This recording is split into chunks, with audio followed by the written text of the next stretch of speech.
안녕하세요. 국립암센터 김소연입니다. 진짜 오랜만에 영상을 업데이트하게 됐어요. 올해 저는 연수 중에서 병원에서 직접 환자분들을 보지는 않고 대신 이제 여러 가지 뭐 기초 연구라든지 이런 것들을 좀 많이 찾아볼 기회도 있었고 또 학회도 좀 많이 평소보다 갈 수 있는 기회가 있었고, 그러면서 이제 전반적인 질환에 대한 좀 보는 식견을 조금 넓힐 수 있는 그런 시간이 되었던 것 같아요. 그래서 올해 저는 이제 액트림스라고 유럽에서 하는 MS 큰 대규모 학회랑 이제 팩트림스라고 해서 이제 아시안 퍼시픽 지역에서 하는 그 학회 두 군데를 다 갔다 올 기회가 있었고요. 올해 제가 이제 액트림스 가서 느꼈던 건 정말 또 한 번 질환이 정말 크게 발전했구나라는 거였어요. 이게 거의 이쪽 다발성경화증 질환은 거의 5년 단위로 제가 느끼기에는 5년 단위로 한 번씩 크게 질환의 어떤 컨셉, 개념이나 뭔가 치료 전략이 빠르게 바뀌고 있고요. 점점 더 면밀하게 질환을 모니터하고 점점 더 적극적으로 표적에 맞춰서 치료하는 이런 방향으로 적극적인 방향으로 나아가고 있어요. 그래서 일단 장기적인 미래는 이제 밝다라고 이제 말씀드릴 수 있고, 하지만 아직까지 우리가 좀 해결해야 될 문제들이 여전히 많다라는 것도 다 같이 느꼈던 시간이었습니다. 그래서 제가 올해 막 여기저기서 강의를 많이 했어요. 주로는 이제 의사 선생님들 대상으로 했고, 근데 생각해보니까 이제 환자분들도 이런 것들을 좀 알고 계시는 게 환자분들이 치료를 결정할 때, 본인들의 치료를 결정할 때 본인이 이 질환을 얼마나 이해하고 있고 이 치료 전략을 얼마나 잘 이해하느냐가 결국 이 치료를 잘 따라갈 수 있느냐 없느냐를 결정을 하는 거예요. 그래서 이런 것들에 대해서 끊임없이 계속해서 어떤 변화 과정을 의사들뿐만 아니라 환자분들도 같이 이해하고 같이 치료 결정 과정에 참여하는 게 정말 중요합니다. 그래서 그런 개념에서 이렇게 업데이트를 만들어 봤고요. 제가 슬라이드를 다 새롭게 막 다시 할 시간은 없어서 그냥 굵직굵직한 것만 한글로 바꾸고, 나머지 것들은 이제 슬라이드 내에는 영어로 써 있어서 제가 대략적인 꼭 아셔야 될 내용을 한글로 일단 설명을 드리려고 해요. 그래서 일단 보시면서 혹시 나중에 뭐 잘 이해가 안 되시거나 궁금하신 부분이 있으면 댓글 남겨주시면 제가 시간 보는 대로 일단 답글을 달아드리도록 하겠습니다. 먼저 다발성경화증의 원인과 관련돼서 2019년 사이언스에 굉장히 흥미로운 논문이 발표됐어요. 이 앱스타인바 바이러스는 사실 원래 다발성경화증과의 연관성이 계속 오래전부터 가설로 이야기가 되어 왔었어요. 이 앱스타인바 바이러스의 그런 단백질, 바이러스와 관련된 단백질이 우리 몸의 중추신경계의 수초와 굉장히 유사한 구조를 갖고 있어서 이제 이 앱스타인 바이러스와 싸웠던 우리 몸 면역세포가 이 수초를 이제 외부 항원으로 인식하고 이제 공격하는 그런 자가면역 기전의 원인이 된다, 이렇게 이제 알려져는 있었는데, 이번에 이제 2019년 사이언스 논문에서 직접적인 그 근거를 좀 찾은 거예요. 그래서 이제 그 미국 군대에서 군대 입대할 때 건강검진 했던 그 환자들 혈액을 다 보관하고 있던 것을 통해서 그 환자들이 나중에 다발성경화증이 발현한 환자가 있고 발현하지 않은 환자를 이렇게 비교를 해서 봤더니 앱스타인 바이러스가 감염이 된 이후에 다발성경화증이 발현한다는 것을 이제 직접적인 근거를 제시를 하면서 이 질환의 원인으로서의 하나의 굉장히 중요한 트리거가 될 것이다 라고 이제 얘기를 했어요. 근데 이제 앱스타인 바이러스는 사실 성인에서 90에서 95%가 감염이 됩니다. 그러니까 대부분이 항체를 갖고 있어요, 검사를 해보면. 그런데 어떤 사람은 질환을 일으키고 어떤 사람은 질환을 일으키지 않느냐, 이제 이거에 대해서 이제 분명히 또 다른 원인들이 같이 이제 있다는 거죠. 그래서 앱스타인 바이러스가 보통 이제 어릴 때 뭐 놀이터에서 뭐 애들끼리 이제 뭐 주워 먹고 막 이렇게 하면서 입안을 통해서 이제 감염이 되는데, 어릴 때 영유아 때 감염이 되거나 이런 경우에는 무증상으로 그냥 지나가는 경우들이 많아요. 근데 이제 이게 오히려 청소년기에 감염이 되면 이 바이러스에 대한 과한 면역 반응이 일어나게 됩니다. 바이러스를 조절하기 위한.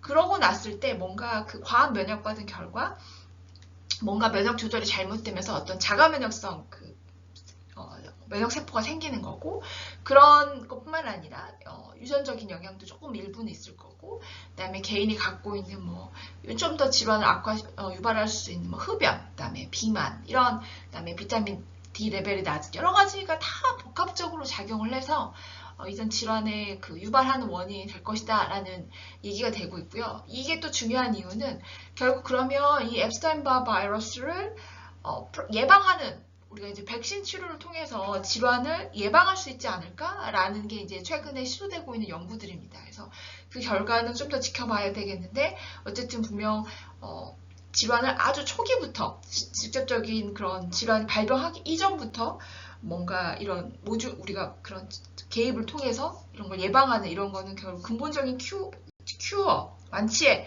가깝게 다가가는 길이니까 굉장히 중요한 길이 될 것 같습니다. 그래서 지금 다발성 경화증은 이제 2010년 이후에 거의 1년에 하나 정도씩 굉장히 빠르게 약제가 나오고 있어요. 그래서 지금까지 이제 유럽에서 승인된 약물은 19개, 미국에 승인된 약물 23개 반면에 이제 국내에서는 지금 12개밖에 승인이 되어 있지 않은 상태예요. 지금 마지막으로 2019년 클라드리빈이 승인된 이후로 거의 약제 승인이 새로 추가된 게 없는데 그 이후도 굉장히 많이 남았어요. 이 회색으로 표시된 약제들이고요. 대부분 보면 이제 핑골리모드와 기전이 유사한 그 S1P 리셉터라고 해서 그러니까 림프노드에 잡아놓고 있는 그런 역할을 해서 그래서 중추신경계로 들어가는 거를 최대한 차단하는 그런 약제들이 이제 세 가지가 이제 시포니모드, 오자니모드, 포니시모드가 추가로 승인이 됐고요. 사실 제일 아쉬운 거는 이제 오클레리주맙이에요. 지금 임상 입장에서 가장 아쉬운 거는 오클레리주맙은 리투시맙하고 기전이 유사해요. 그래서 이제 선택적으로 말초 비세포를 소실시키는. 근데 이제 결국 비세포가 다시 올라오죠. 그래서 이제 반복적으로 이제 약을 투여하는 그런 약제인데, 오클레리주밥이 일단 우리가 다발성 경화증 질환 치료제 중에 가장 효과가 염증성 질환 조절 효과도 가장 높고, 또 1차 진행성 다발성 경화증에서도 효과를 보여서 유일하게 승인된 약제예요. 그래서 좀 더 이렇게 우리가 진행성 경과를 보인 환자들한테 지금 현재 국내에 있는 약제 중에는 효과적인 약이 없거든요. 이런 상황에서는 사실 오클레리즈맙이나 그다음에 스포니모드도 그 진행성 환자에서도 효과를 보여서 일단 그 시포니모드, 오자니모드, 포니시모드, 그다음에 오클레리즈맙 하고 클라드리빈까지는 진행하지만 어쨌든 어떤 질환 활성도도 같이 있는 이런 경우에 그런 2차 진행성 다발성 경화증에서도 승인을 받았는데 국내는 안 됩니다. 그래서 지금 그 부분이 지금 국내에서 2차 진행형으로 넘어가고 있고 또 넘어간 환자들, 그다음에 1차 진행형 다발성 경화증 환자들은 현실적으로 급여하에 사용 가능한 약제가 없고요. 그래서 경우에 따라 이제 저희가 이제 약제를 쓰다가 정 안 되는 경우에 리투시맙이 아까 오클레리즘하고 기전이 똑같다고 했잖아요. 그래서 리투시맙을 이제 허가 외 초과로 이제 승인을 받아서 일부 쓰고 있는 환자분들도 있습니다. 근데 어쨌든 아직도 좀 이런 지금 이미 승인돼서 널리 사용된 약제들조차도 국내에서는 아직까지 사용 허가가 너무 늦게 지금 되고 있어서 이 부분은 좀 시급한 개선이 필요합니다. 이제 다발성 경화증 치료제들이 이렇게 개발이 되면서 점점 처음에 썼던 이제 인터페론 주사제라든지 뭐 테리프로마이드, 그러니까 오바지오라든지 이런 약제보다 훨씬 좀 질환 조절 효과를 높인 약제들이 이제 나왔어요. 그래서 뭐 핑골리모드, 나탈리주마, 뭐 클라드리비, 램차다 이런 것들은 훨씬 더 이제 표적으로 림프구를 확 소실시키거나 아예 딱 잡아놓거나 이렇게 해서 이제 훨씬 더 질환 조절 효과를 높였는데 처음에 이런 약제가 승인돼서 나올 때는 일단 그래도 장기적인 안전성이 아직은 확보가 안 돼 있으니까 먼저 이제 그 처음에 기존에 우리 원래 쓰던 약들 있잖아요. 그런 인터페론의 주사제를 먼저 쓰다가 환자가 질환 활성도를 보이면 재발을 한다든지 MRI상으로 새로운 병변이 생긴다든지 이렇게 되면 고효능 치료제로 옮겨가서 조절을 하자라는 게 이제 지금까지의 전략이었는데 문제는 이제 그 굉장히 북유럽이나 이런 다발성 경화증 유병률이 높은 나라들에서 굉장히 질환 활성도가 높은 환자들도 분명히 있을 거고 그래서 이제 어차피 대부분의 환자가 이렇게 올라가는 그러니까 결국 고효능 치료제를 받기는 이런 경우들도 많이 보면서 그러면 고효능 치료제를 이제 먼저 시작한 환자들도 있을 거 아니에요. 근데 그런 환자랑 아니면 단계적으로 올라간 환자를 이렇게 비교를 해서 봤더니 최근에 지금 2019년부터 2022년까지 굉장히 많은 나라에서 스웨덴, 덴마크, 뭐 이탈리, 핀란드 굉장히 많은 나라에서 이런 결과들이 막 쏟아져 나왔어요. 그게 뭐냐면 결국은 고효능 치료제를 먼저 시작한 분이 어쨌든 장기적인 그런 장애를 예방하고 질환 조절을 하는데 훨씬 더 유리하다는 거예요. 그러니까 이렇게 단계적으로 갈 게 아니라 그냥 처음부터 고효능 치료제를 쓰는 게 더 좋을 것이다. 이런 얘기들이 역학 연구들이 굉장히 많이 나오고 있습니다.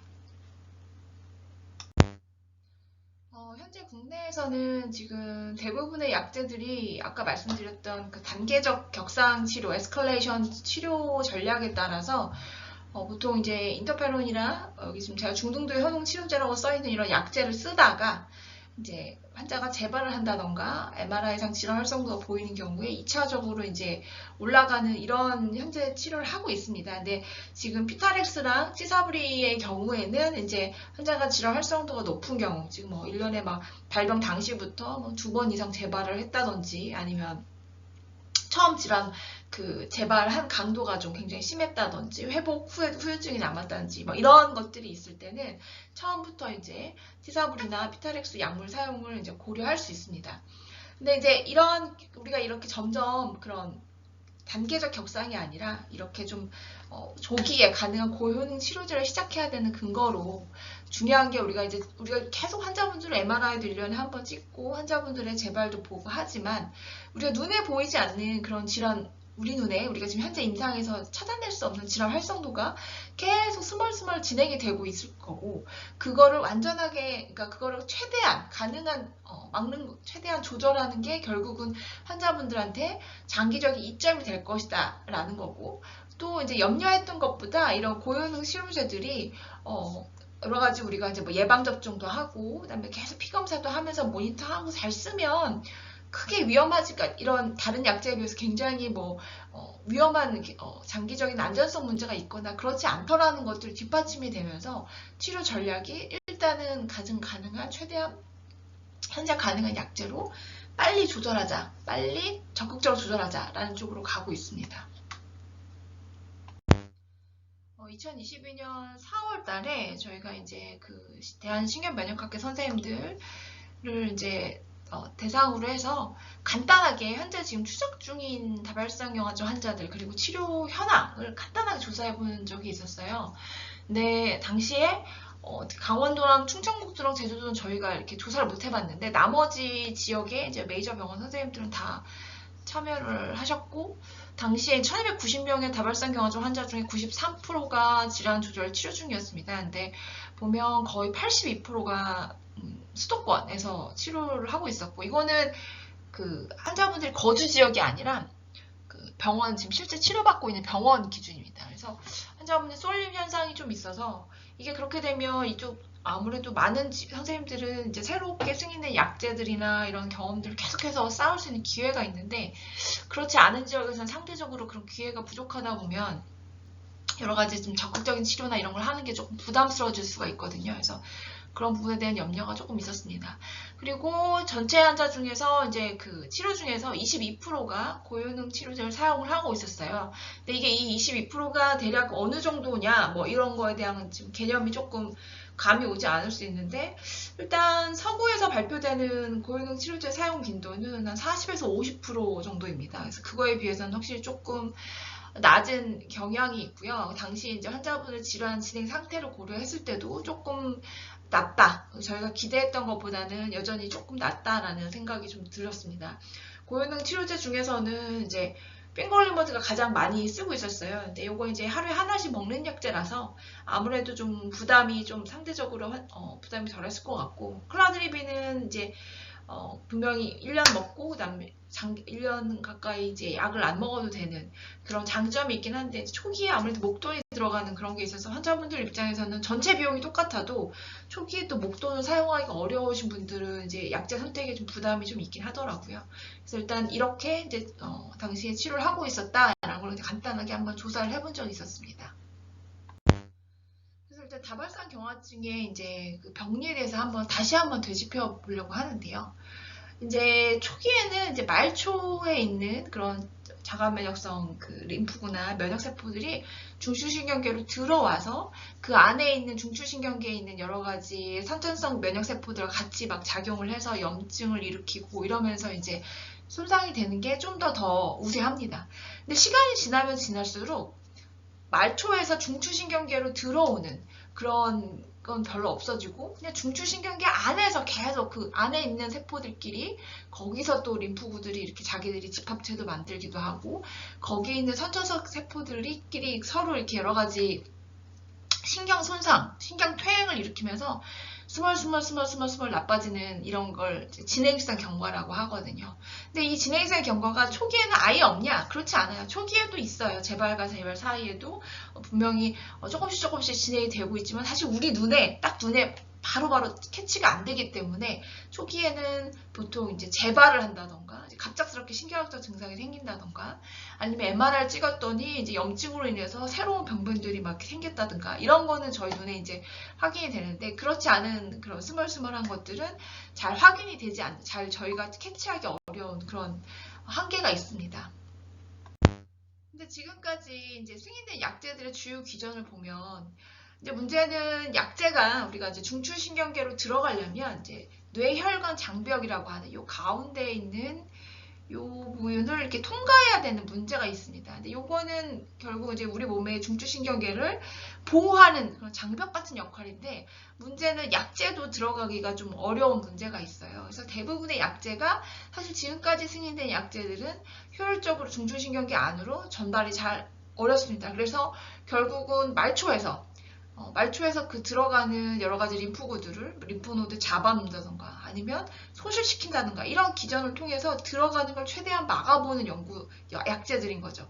근데 아까 말씀드린 것처럼 시간이 지나면 지날수록 근본적으로는 들어가는 것보다는 중추신경계 안에서 일어나는 염증, 신경퇴행성 손상 이런 것들이 우세가 되기 때문에 초기에는 이런 약제들이 굉장히 좀 효과가 좀 있는데 시간이 지나서 진행성 경과를 갈수록 이런 약제들도 효과가 없다라는 게 아직까지 현재 치료의 한계입니다. 그래서 최근에 많은 연구들은 결국 이 중추신경계를 어떻게 잘 들어가고 이 안에 있는 이 선천성 면역세포와 림프구들을 가능한 한 최대한 신경손상 없이 잘 조절할 것인가에 굉장히 많은 관심을 기울이고 있습니다. 그래서 이제 다발성 경화증 질환 활성도를 이제 크게 나눠서 우리가 임상에서 이렇게 저희가 볼 수 있는 것, 재발하고 환자분이 나빠지는 것 이런 것들이 눈에 이제 수면 위로 드러난 것이고 바로 수면 밑에 이제 눈에 드러나진 않지만 우리가 MRI 같은 기계를 이용해서 좀 민감하게 질환 활성도를 이렇게 평가할 수 있는 그런 것들이 있죠.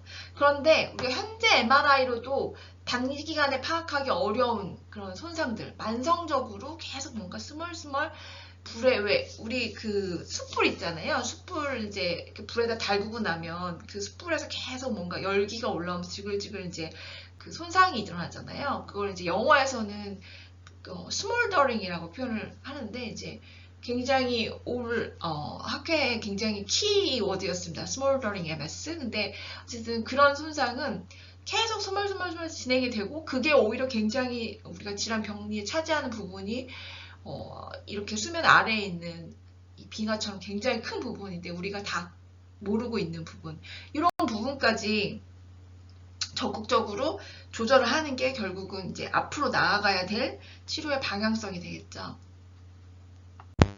그래서 이제 이러한 부분에 표적을 맞춰서 이제 임상 연구, 이제 이 3상 임상 연구를 지금 거의 이제 후기로 들어가고 있는데 아직 다 최종 결과가 발표되지는 않았어요. 근데 이제 이 BTK 이니비터라고 하는 프로톤 티로신 키나제 억제제라고 하는 이 약제들이 결국 중추신경계 안으로도 들어갈 수 있고 특히나 이제 면역 림프구 세포뿐만 아니라 그 마이크로글리아라고 하는 중추신경계에 있는 굉장히 중요한 면역세포 중에 하나거든요.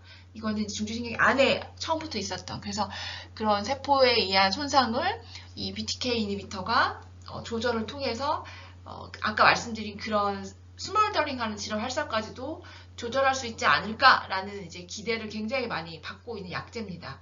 근데 이제 아직 뭐 결과가 다 나오지는 않았지만 일부 환자들한테서 이제 간복성이 조금 이슈가 돼서 이 부분이 이제 또 어떻게 해결돼야 될지 좀 지켜봐야 될 것 같고 아무래도 조금 이런 약제는 그 염증을 조절하는 약제 처음에 우리가 기존에 있는 그런 강력한 염증 조절하는 약제에 비해서 염증 조절 효과는 조금 약해서 그런지 뭐 재발률이나 이런 것들은 기존에 나와 있는 약제에 비해서 이렇게 확실하게 우월한 효과를 보이는데 조금 한계가 있는 듯 해 보여요. 근데 이제 아직 최종 그 임상 3상 결과는 나오지 않아서 이제 지켜봐야 될 것 같고, 어쨌든 우리로서는 또 다른 옵션이 생기면, 기존에 다른 옵션이 생기면 이제 그 옵션에 맞춰서 좀 더 뭐 환자들에 맞춰서 좀 더 이런 염증성 질환 활성도가 강한 환자는 이제 그런 기존 약제를 사용해 볼 수도 있고, 아니면 조금 더 진행성 경과를 보이는 환자는 이제 이런 약제를 사용할 수 있는, 이렇게 환자에 맞춰서 결국은 이제 그런 선택적인 치료를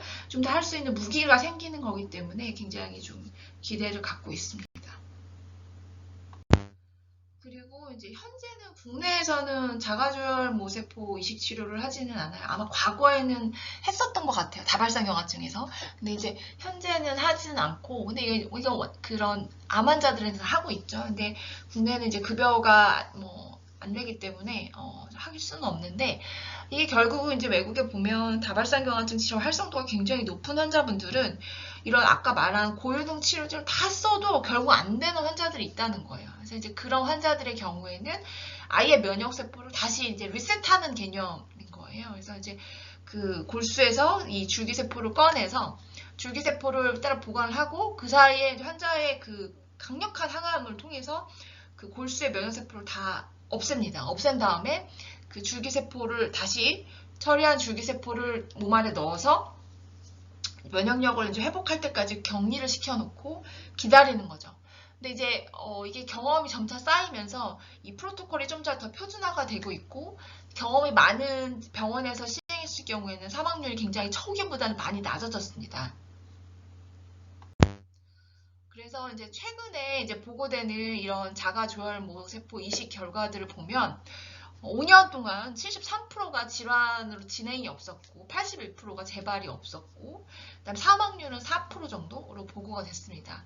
그러니까 이게 분명히 이제 고효능 치료제가 효과가 없는 환자들, 효과가 부족한 환자들이 있고, 또 고효능 치료제들은 어쨌든 계속 써야 되잖아요. 유지를 해야 되는데, 이런 것들은 한번 강하게 쓰고 나면 그 다음부터는 치료제 없이도 지낼 수 있는 장점이 있고, 일부 환자에서는 이 스템셀이 이제 다시 뭔가 분할을 하면서 일부는 한 10에서 20% 정도는 신경 기능이 좀 회복이 되는, 물론 다 회복될 수는 없지만 이제 일부는 회복되는 효과들도 보고가 좀 되었습니다. 그래서 최근에 자마 뉴럴 신경학 학회지에 이제 이거는 이제 관찰 연구니까 후향적으로지만 이 자가조혈 모세포 이식하고 기존의 고효능 치료제하고 이렇게 효과를 이렇게 비교를 해본 걸 보면, 핑골린보드나 나탈리즘보다는 조금은 우월하고, 그러니까 핑골린보다는 확실히 우월하고 나탈리즘보다는 조금은 우월하고, 근데 이제 오클라리즈맙이라고 이제 아직 국내에 사용되지 않은 이 B셀 약제하고는 큰 효과 차이가 없었다. 이 정도로 이제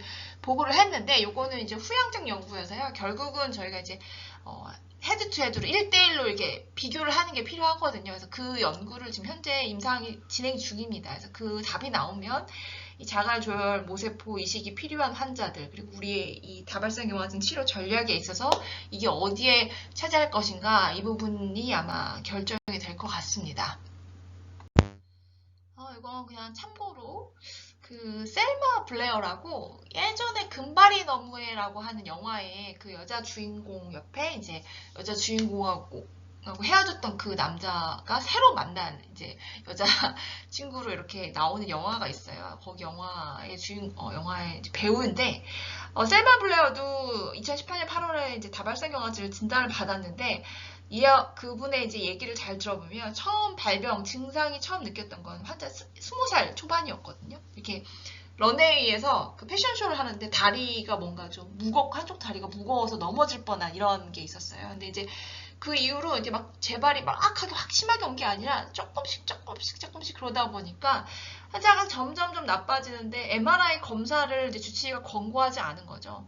심지어는 환자가 원했을 때조차도 거절했다고 합니다. 그래서 실제 발병하고 나서 진단되는데 20년이 걸렸어요. 그러니까 이미 치료가 굉장히 많이, 환자가 질환으로 인한 손상이 진행된 상태에서 이제 여러 가지 치료를 했지만 사실 다 실패를 했고요. 그래서 결국 이분이 최근에 그 아까 말씀드린 자가조혈 모세포 이식을 한 걸 보입니다. 그래서 굉장히 그 과정이 사실 되게 힘들어요. 분명히 완전히 면역세포를 없애고 또 독한 항암제가 들어오니까 머리도 다 빠지고 여러 가지 장기 손상 위험성도 있고 굉장히 힘든 과정이었지만 어쨌든 잘 견뎌내시고 결과적으로는 치료 전하고 비교하면 분명히 발음이라든지 보행이라든지 이런 것들이 확실히 조금은 나아 보입니다. 물론 100% 다시 돌아올 수는 없어요. 없는데 이제 일부는 분명히 조금 기능이 좀 회복이 됐고 아까 말씀드린 그런 줄기세포 효과도 있을 거고 그다음 염증을 효율적으로 확 억제를 해버리고 나니까 이제 추가로 생기는 게 없으니까 이제 이런 장애를 회복할 수 있는 시간도 벌어줄 수 있겠죠. 그래서 여러 가지가 있을 겁니다. 근데 일단 분명히 질환이 굉장히 질환 활성도가 높고 진행되신 분들한테는 어쨌든 분명히 또 다른 옵션이 될 수 있는 건 맞는데 국내에서는 현재는 지금 사실상 급여로 하기는 어려운 상황입니다. 그래서 여기 아마 유튜브에 셀마 블레어 검색해 보시면 그런 영상, 다큐 영상도 많고 쉽게 찾아보실 수 있을 거예요. 그래서 한 번쯤 참고로 보시면 도움이 되실 것 같습니다.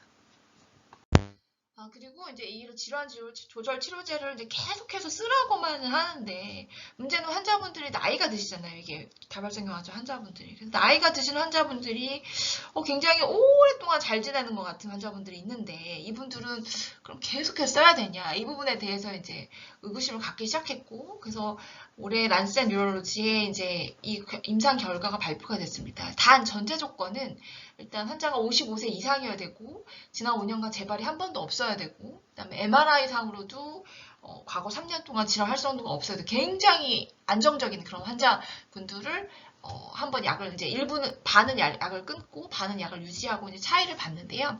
대부분 환자분들이 사실 그 중등도 효능 아까 말씀드렸던 인터페론 주사 치료제 이런 것들 하고 있던 환자분들이에요. 그러니까 아마 질환 활성도도 굉장히 낮았던 환자분들인 것 같고 다행히 안정적으로 잘 유지가 됐던 환자분들인데 어쨌든 2년간 추적했을 때는 약을 끊는 군과 끊지 않은 군이 뭐 재발이라든지 MRI상의 그 질환 활성도가 이렇게 굉장히 많이 차이를 보이진 않았습니다. 재발은 2.3%가 약을 끊은 거에서 재발을 했고 재발하지 않은 거는 0.8% 해서 이제 차이가 났긴 했지만 굉장히 좀 적었다. 그래서 하지만 이제 제일 문제는 이 환자들은 기본적으로 굉장히 질환 활성도가 낮은 환자였을 가능성이 많죠. 왜냐면 이 플랫폼, 그러니까 그 주사 치료제로 질환 활성도가 유지되는 정도다. 그러면 굉장히 질환 활성도가 낮고, 그다음에 55세가 넘으면 이제 환자분이 조금 질환 활성도가 떨어지는 걸 기대해 볼 수는 있어요. 근데 이제 모두가 다 그렇지는 않을 거고, 그다음에 고효능 치료제 약들은 끊으면 반동 효과가 있거든요. 갑자기 끊으면 오히려 반동으로 질환 활성도가 확 올라오는 위험성이 있어요. 이제 근데 그런 건 제가 확인해 보지 않았고, 그다음에 이제 비교한 게 재발하고 이제 새로운 병변밖에 없거든요. MRI 새로운 병변 2년밖에 안 보고.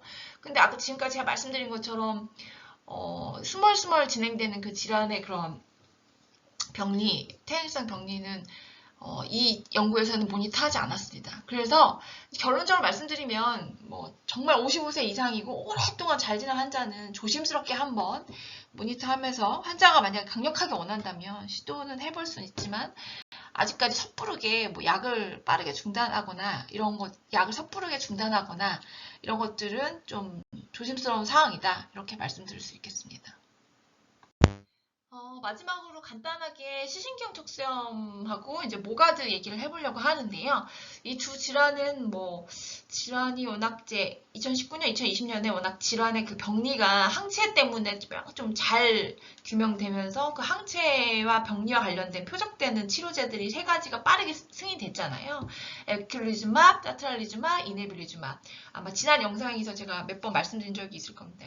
그래서 그런지 일단 뭐 MS에 비해 다발성 경화증에 비해서는 뭔가 이렇게 연구와 관련해서 굉장히 많이 이렇게 업데이트된 내용이 변화가 있거나 하지는 않았는데 실제로 제가 느끼기에는 이 약제들이 승인된 지가 2019년, 2020년이거든요. 그러니까 이제 지금 벌써 한 2, 3년 가까이 지났는데 그거에 비해서는 지금 실제로 임상을 사용하고 있는 나라가 굉장히 좀 제한되다 보니까 미국이나 독일, 그다음에 일본 이렇게 선진국 나라로 제한이 되다 보니까 우리가 이제 약이 승인돼서 나오면 시판이 되고 나면 시판 후에 이제 환자분들을 보다 많은 수의 환자분들을 쓰면서 치료 결과를 또 다시 한번 이제 보고를 해요. 많은 의사들이.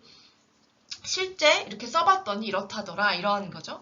근데 이제 그 결과들이 사실 굉장히 좀 아직까지 많이 제한되어 있습니다. 이건 결국 약제가 너무 고가여가지고 약제 사용이 이제 널리 많이 되지 못하고 있다는 현실인 것 같고, 국내도 사실 지금까지 이 세 가지 약제 중에 하나도 지금 급여 승인이 안 돼가지고 급여가 안 돼서 사용을 못하고 있었죠. 근데 이제 라블리즈맙이 작년에 하나 더 추가가 됐어요. 이게 라블리즈맙은 에클리즈맙하고 기전은 똑같은데 반감기를 늘려서 에클리즈맙은 2주에 한 번 약물 투여하면 되는데 라블리즈맙은 8주에 한 번 투여를 하면 됩니다. 근데 이것도 이제 추가 임상을 해가지고 승인이 돼서 이제 결국 시신경척수염 승인된 약물들은 4개가 됐고요. 일단 근데 국내에서는 지금 아직 11월까지는 하나도 사용 가능한 약제가 없었어요.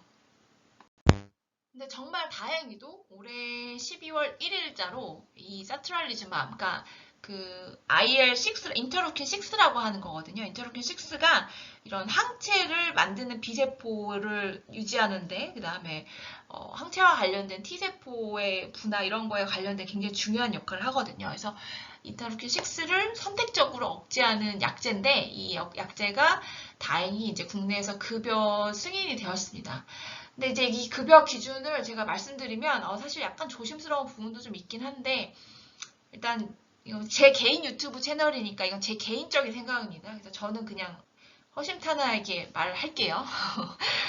일단 이 약제는 사실 우리나라에 FDA가 승인한 그런 약제가 없잖아요. 하나도 없잖아요. 그래서 사실 외국에서는 다 1차 약제로 쓰고 있습니다. 쓰는 나라에서는 뭐 독일, 미국, 일본, 특히 일본 같은 경우는 라블리즈맙에다 리투시맙까지 5개를 쓸 수 있대요. 1차로. 이 아쿠아폴이 항체만 나오면. 1차라는 건 진단만 되면 바로 쓰는 거예요. 근데 이 약제들이 훨씬 재발 방지 효과가 뭐 70에서 95%까지 굉장히 높다는 거는 이미 잘 알려진 사실입니다. 근데 이제 국내는 이거를 1차로 쓰게 할 형편이 안 되는 거예요. 보건재정이. 그래서 일단 다른 기존에 원래 옛날부터 쓰던 약들, 뭐 아자사이오프린, 이뮤란, 그다음에 마이코페놀레이트, 리투시맙 이런 걸 쓰다가 실패한 사람한테 이제 급여를 인정해주겠다라는 게 지금 국내 이 가이드라인이고요. 근데 문제는 여기 이제 리투시맙 주사제 급여 기준에 적합하여 3개월 이상 투여했음에도 증상 재발이 있거나 부작용으로 투여를 지속할 수 없는 경우예요. 근데 리투시맙 주사제의 급여 기준에 적합하다 이 문구가 사실 상당히 문제가 되는데, 왜냐하면 이게 리투시맙을 급여 기준에 적합해서 쓰려면 결국은 이뮤란이나 마이코페놀레이트 약제를 쓰다가 페일을 해야 돼요. 실패를 해야 돼요. 그러니까 재발을 해야 되는 거예요. 그러니까 리투시맙을 우리가 훨씬 효과가 좋은 건 이미 뭐 제가 예전에부터 말씀드렸고, 그렇기 때문에 환자분들이 한 번 재발로도 이미 잘못하면 실명이 될 수도 있고 다리 기능을 잃을 수도 있고 삶의 질이 완전 달라질 수가 있는데, 그걸 알면서 진단이 됐음에도 불구하고 리투시맙은 재발 방지 효과가 훨씬 높죠. 다른 이런 이뮤란이나 마이코페놀레이트보다. 그럼에도 이게 다 알려진 사실이에요. 근데 어쨌든 그럼에도 불구하고 리투시맙을 급여로 쓰려면 이런 이뮤란이나 마이코페놀 쓰다가 재발을 해야 리투시맙을 쓸 수 있다는 거예요. 근데 그래서 이제 환자분들이 그거에 동의하기 어려운 환자분들, 이제 한 번쯤 처음 발병해서 진단이 되고 이 지옥을 한번 경험하신 분들은 두렵죠. 또다시 재발을 한다는 것 자체가. 그래서 환자분의 의지로 나는 재발 방지 효과가 더 좋은 약을 먼저 쓰겠다 해서 이제 리투시맙을 먼저 쓰기를 원하시는 분들이 계세요. 뭐 저는 100% 공감합니다. 그래서 그런 경우에 이제 저희 기관에서는 허가의 초과로 이제 심평원 다 승인을 받아서 본인 자비로 쓰는 거예요. 다른 환자분들은 10%만 내면 되는데 본인 자비로 다 그걸 전액을 부담하면서 약을 쓰는 거거든요. 근데 문제는 이분들은 급여 기준에 적합하지 않은 거예요. 근데 리투시맙을 약을 쓰면 한 10% 미만으로 환자분들이 실패할 확률이 있습니다. 그러니까 리투시맙 약물 자체의 기전이 환자의 갖고 있는 여러 가지 소인들, 유전적인 거, 여러 가지 그런 것 때문에 약이 안 맞는 분이 계세요. 그러면 10% 정도의 확률로 리투시맙 실패할 수 있다라고 감안을 하면, 근데 막상 리투시맙을 급여로 쓰다가 실패를 했다. 비급여로 쓰다가, 처음부터 쓰다가. 그럼 그 다음에는 사투리지맙을 쓰기가 어려워지는 상황이 생기는 거잖아요. 그러니까 이런 부분들이 사실 전혀 논리적으로도 말이 안 되고, 그래서 학회에서도 굉장히 많이 싸웠어요. 이거를 바꿔달라고. 이거 급여 기준 적합하여를 삭제해달라고. 전혀 어쨌든 전혀 결과적으로는 받아들여지지 않았고, 지금 일단 리투시맘을 최대한 급여로 1차로도 쓸 수 있게 하는 방향으로 나아가 보려고 합니다. 그렇게 그 방향으로 이제 계속 심평원에 요구를 해 보려고 하고요. 일단 좀 현실적으로 이게 승인이 돼서 너무 감사하기도 하지만 너무 답답하게 약제를 거의 3차 내지는 4차로 쓰게 돼서 읽을 거 다 읽고 소 읽고 외양간 고치듯이 환자분들이 나빠진 다음에서 이 약을 쓸 수 있게 하는 이런 좀 말도 안 되는 사실 아카데믹하게는 전혀 근거가 없는 기준은 저는 개인적으로는 사실 굉장히 좀 화가 많이 나고요. 그래서 이 부분은 앞으로도 계속해서 좀 변경이 필요하고 저희가 이제 학회에서 아마 많은 일을 해주실 거로 기대를 하고 있습니다. 이건 어쨌든 저의 개인적인 생각이기 때문에 어쨌든 그렇게 참고로만 알아주시면 될 것 같습니다. 모가드 얘기는 간단하게 진단 기준이 이제 발표가 됐어요. 드디어 그 전까지 진단 기준이 조금 사실 모호한 부분이 있었고 진단 기준이 명확하게 없었는데 2024년 란센 뉴럴로지에 이쪽 질환의 굉장히 전문가 분들이 국립암센터 김호진 저희 교수님도 여기 패널로 1년 넘게 고생하셨어요. 이거 만드시느라고 매주 온라인으로 미팅하시고 아무튼 그런 분들이 이렇게 진단 기준을 만들었고요. 진단 기준의 이제 가장 키는 사실 모그 항체가 양성이다가 사실 굉장히 키긴 하고요. 근데 이제 모그 항체는 아쿠아포린포 항체처럼 그 항체 특이도가 조금 그렇게 높지는 않습니다. 그래서 항체 타이터가 굉장히 중요한데 항체가 어느 정도 나오냐예요. 항체가 어느 정도로 높게 나오냐. 그래서 항체가 높게 나온다. 그러면서 이제 이렇게 전형적인 시신경염, 척수염, 뇌 병변이 보이면서 항체가 높게 나온다. 그럼 명확하게 모가드 진단이 되고요. 근데 항체가 좀 약간 걸쳐 있어요. 나오긴 나오는데 약하게 나와요. 그런 경우에는 위양성, 위험성이 있기 때문에 추가적인 임상적인 특징이나 MRI 특징 기준을 만족을 해야 이 모가드 진단을 한다는 거를 이제 키로 하고 있고요. 그 다음에 무분별하게 모가드를 모든 환자한테 예를 들어 환자가 그냥 재발도 안 하고 점점 더 스멀스멀 나빠지는 환자한테서 이 모가드를 검사를 한다. 이런 건 권장하지 않습니다. 그리고 또 정말 전형적인 다발성 경화증 양상을 보이는데 굳이 이 모가드 항체를 꼭 확인해야 되냐 이런 것도 권하지 않습니다. 왜냐면 이 모가드 항체에 좀 한계가 있는 근본적인 항체가 있어서 그렇기 때문에 그렇고요. 요거는 이제 환자분들보다는 임상의 선생님들이 아셔야 되는 내용이기 때문에 여기까지만 하겠습니다. 그래서 일단 진단 기준이 나온 건 굉장히 중요해요. 왜냐면 진단 기준이 나와야 저희가 이제 임상 연구도 할 수가 있고 실제 지금 모가드에서 사트랄리즈마 IL6 차단제가 실제로 임상을 해보진 않았지만 저희가 경험적으로 했을 때 굉장히 재발을 많이 하는 환자들한테도 좀 효과가 탁월하다는 그 전문가들 의견이고 저희 경험도 그렇습니다. 저희 센터 경험도. 그래서 이 사트랄리즈마비 같은 이제 IL6, 인터로킨6 차단제니까 이것과 관련해서 임상 연구가 진행 중이고요. 근데 이 연구 결과가 나와서 이제 승인이 되게 되면 모가드에서도 이제 아마도 첫 승인된 약제가 나올 수 있지 않을까라고 기대를 하고 있습니다. 근데 이제 모가드는 한 절반 정도 환자는 재발하지 않아요. 그래서 이제 일부 정말 재발하고 계속해서 반복하는 재발 환자들이 있거든요. 이제 그 환자분들을 위한 약제가 될 것 같습니다. 제가 간단히 만들겠다고 했는데 생각보다 제가 좀 말이 많습니다. 그래서 영상이 좀 길어지게 됐고요. 어쨌든 요즘 유튜버 분들 보시니까 정말 편집도 잘하고 이게 이렇게 필요한 단락마다 이렇게 다 시간 표시도 잘 해주시고 하시던데 저는 이 사용이 익숙치 않아서 일단은 그냥 제가 갖고 있는 이야기만 환자분들 좀 이해하실 수 있게 최대한 풀어봤고요. 아마 내년 3월부터 제가 복귀를 할 거예요. 그래서 다시 저희 환자분들도 잘 지내고 있는지 궁금하기도 하고 저도 다시 마음 재정비해서 일단 내년에 다시 병원으로 돌아가고 계속해서 중간중간에 혹시 좀 중요한 이슈가 있거나 하는 것들은 한 번씩 이렇게 올려드리도록 하겠습니다. 이해하기가 어려운 부분도 있고 오해의 소지가 좀 있을 수도 있는 내용이 있어요. 그래서 좀 그런 것들은 그냥 댓글 달아주시면 제가 가능한 한 최대한 이해가 쉽도록 설명을 드리도록 하겠습니다. 긴 시간 들어주셔서 감사합니다.